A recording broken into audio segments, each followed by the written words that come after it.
Hi everyone. This is a short video on how to practically approach MCQs based on arterial blood gas analysis reports. And I've decided to do this as a series involving 5 MCQs and accordingly 5 short videos.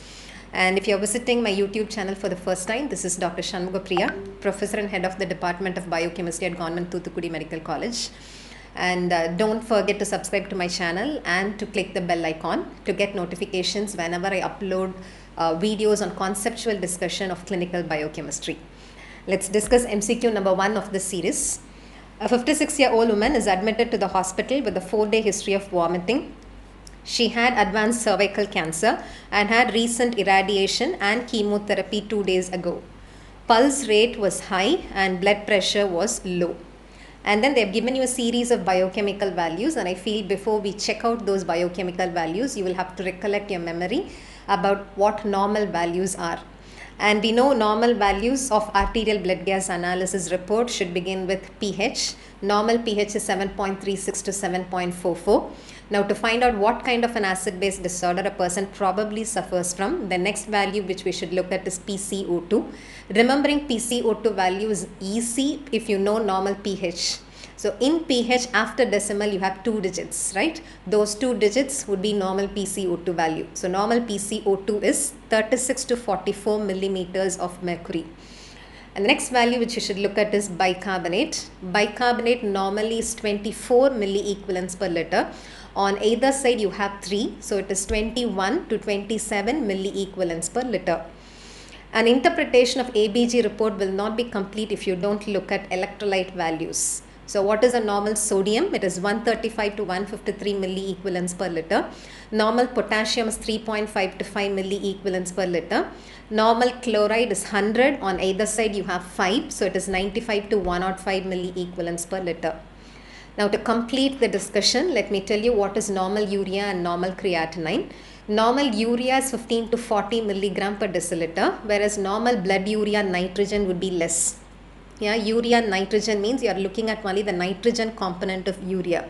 So normal blood urea nitrogen is 10.5 to 28 milligram per deciliter. Normal creatinine is 0.7 to 1.2 milligrams per deciliter. Now let's check these values, those values which are provided in this report. Yeah, pH is 7.57 in this case. Normal is 7.36 to 7.44, so it is high. Yeah, check PCO2. They have not provided PCO2 value. They have instead given you bicarbonate values. Normal I said is 24. Here it is 35. So bicarbonate value is also elevated. Now look at sodium. It's normal. Yeah, we know it's 135 to 150. Here it's normal. Potassium is low. Chloride is low normal. Blood urea nitrogen I said is 10.5 to 28. Here it is elevated. Creatinine is high normal. Okay, urine analysis is normal. Which of the following is the most likely cause of the patient's serum abnormalities? And before we look at all 5 choices, I want you to find out what acid-base disorder this person is suffering from. Yeah, so we know pH level is high in this case, which means the person is suffering from alkalosis. Now, in the case of alkalosis, the next step is to find out what kind of alkalosis the person has got, whether it's respiratory alkalosis or metabolic alkalosis, for which we should look at PCO2 value and bicarbonate value. If alkalosis, if a high pH is accompanied by low PCO2, it means it's respiratory alkalosis. Because in this case, the person is hyperventilated, has washed away all carbon dioxide. We know carbon dioxide is a source of acid. That source of acid has been washed out and that causes alkalosis, that is respiratory alkalosis. Whereas if high pH is accompanied by high bicarbonate, then that's called as metabolic alkalosis. Because in this case, it means the person has accumulated a buffer for some reason and that buffer has buffered all metabolic acids, causing an increase in pH. So that's called as metabolic alkalosis. Now in respiratory alkalosis and in metabolic alkalosis, how the compensation would be? In your body, there are 2 systems which work hard for acid-base homeostasis. One is the respiratory system and the other one is kidney. And whenever the primary defect is with the respiratory system, kidney comes for the rescue, and vice versa. Whenever the primary defect is with the kidney, respiratory system comes for the rescue. That's point number 1. Point number 2 is always compensation will be in parallel to the primary defect.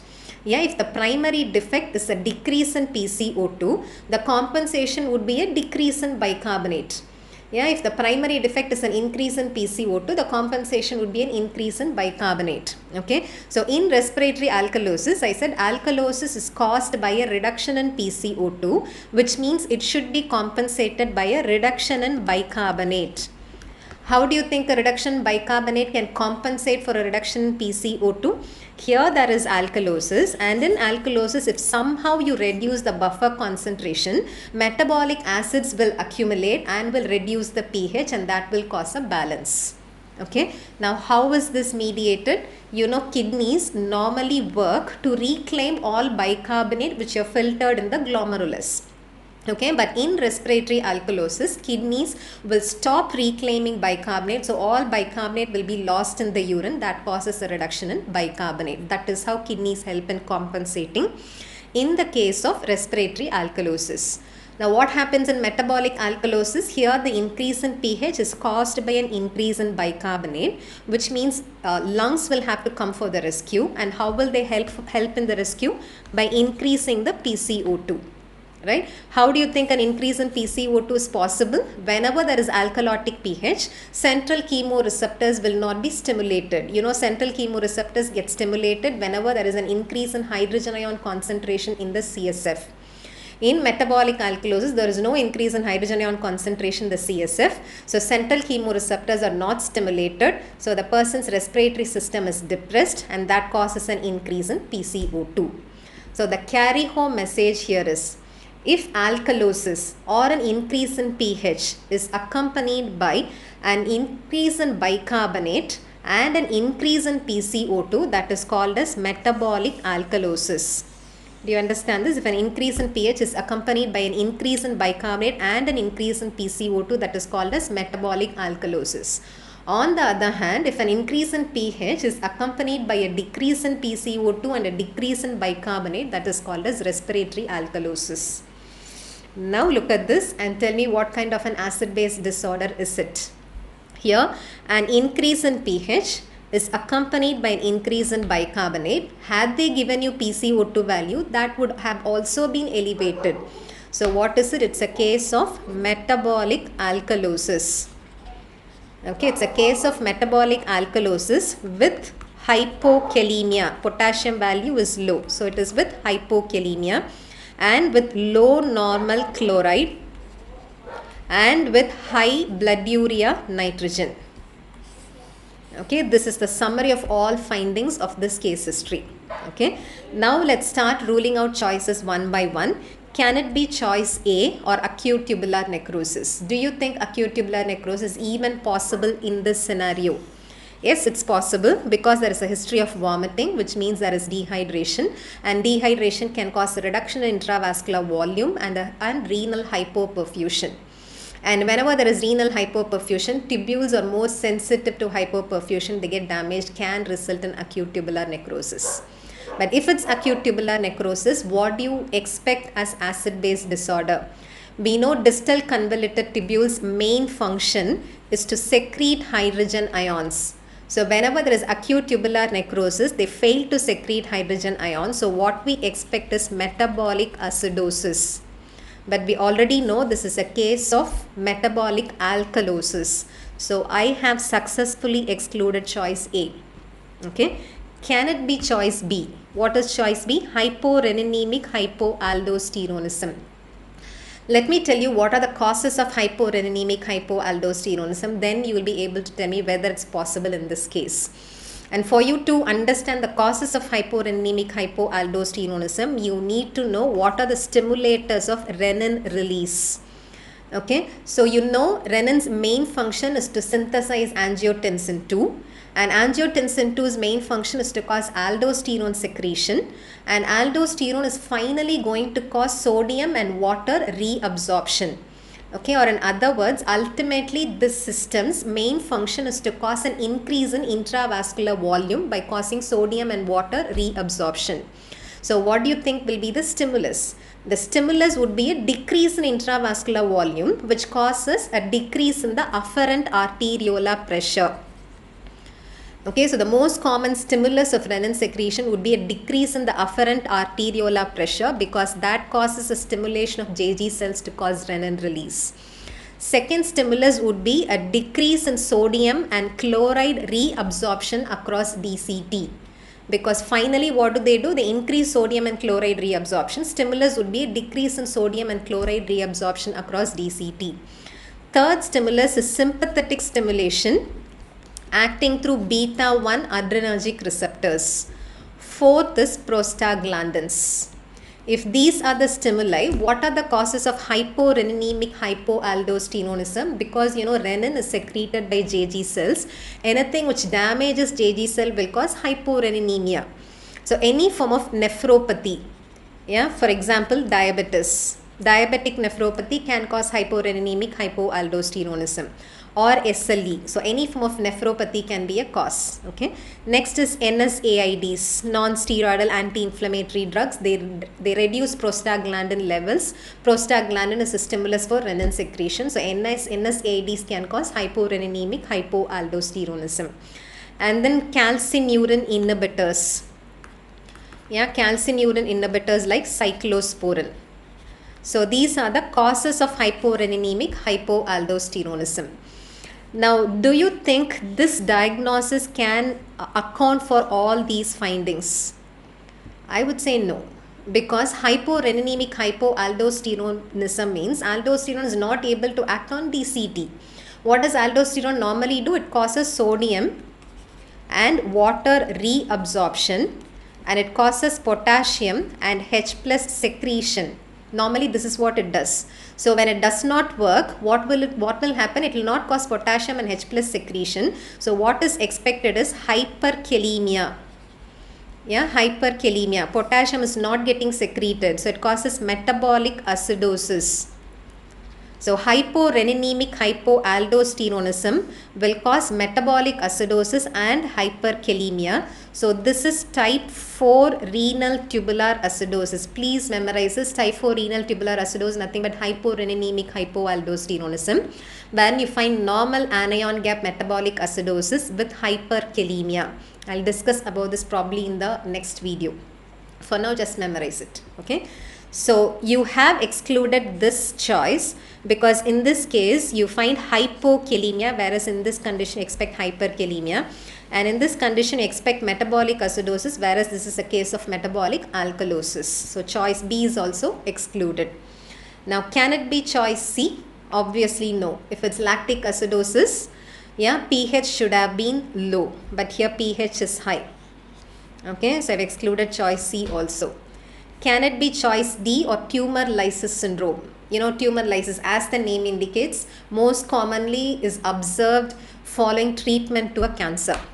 Okay, when you try treating a cancer, there will be spontaneous or there will be rapid lysis of all cancer tissue cells. So whenever there is cell lysis, intracellular components will be released into circulation. And intracellular component would be potassium. The major intracellular cation is potassium. So this causes hyperkalemia. Your cell membrane is rich in phosphate. So when there is cell lysis, there will be hyperphosphatemia.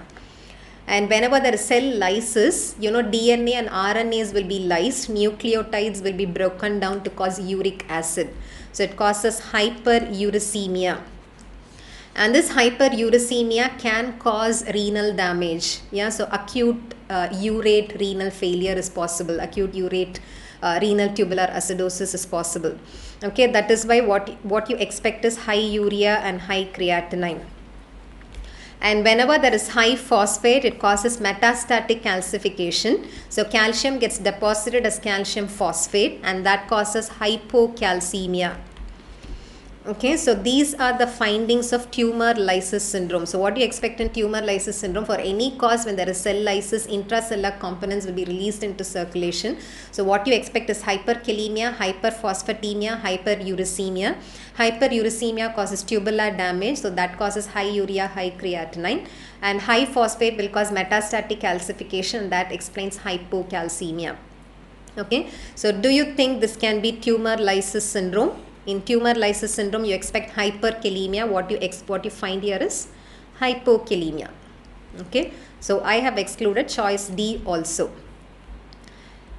And can it be choice E, vomiting? After we have excluded all 4 choices, it has to be naturally vomiting. So why does vomiting cause metabolic alkalosis? Yeah, we all tend to think that vomiting causes metabolic alkalosis because during vomiting we lose all our acids, right? HCl is getting lost.